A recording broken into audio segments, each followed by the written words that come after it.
Dulu, Indonesia adalah negara pengekspor minyak dan member dari OPEC, negara-negara pengekspor minyak. Namun, ketika produksi menurun terus dan kebutuhan meningkat, maka di tahun 2005 Indonesia keluar dari OPEC karena Indonesia mulai mengimpor minyak. Kebutuhan saat ini adalah 1,5 juta barel per hari dengan produksi sendiri 800.000 barel per hari. Ini membuat Indonesia sampai akhir zaman akan menjadi negara pengimpor minyak. Dari BBM tersebut, berapa sih yang untuk konsumtif dan berapa sih yang untuk produktif? Ternyata yang konsumtif 60% lebih itu untuk kendaraan roda 2. Lalu untuk yang produktif kemana aja? Salah satunya yaitu untuk power plant atau pembangkit listrik tenaga gasolin atau solar atau juga LNG. Bagaimana kita ke depan mengurangi impor tersebut sementara BBM kebutuhannya meningkat? Pengalaman pribadi saya mungkin bisa jadi solusi. Saya memiliki perusahaan teknologi bernama Laxel Teknologi. Perusahaan kami tersebut berhasil menghilangkan flare gas di Singapura. Kami memiliki surat resmi dari pemerintah Singapura, dari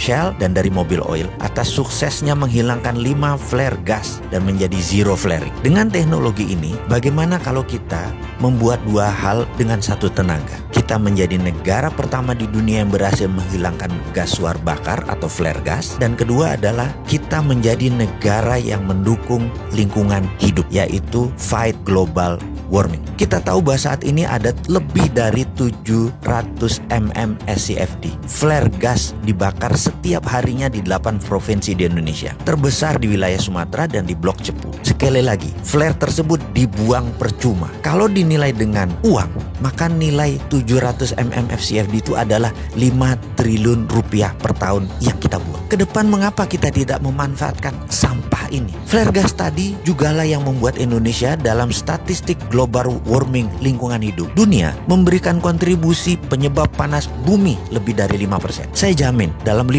tahun kalau diberi izin sebagai agregator flare gas tersebut, Indonesia akan menjadi negara pertama di dunia sebagai zero flaring country. Hasil dari flare gas tersebut berupa LNG. Di beberapa daerah terpencil sekalipun, izinkan kami jadi pasukan oranye yang akan membersihkan sampah flare gas itu semua.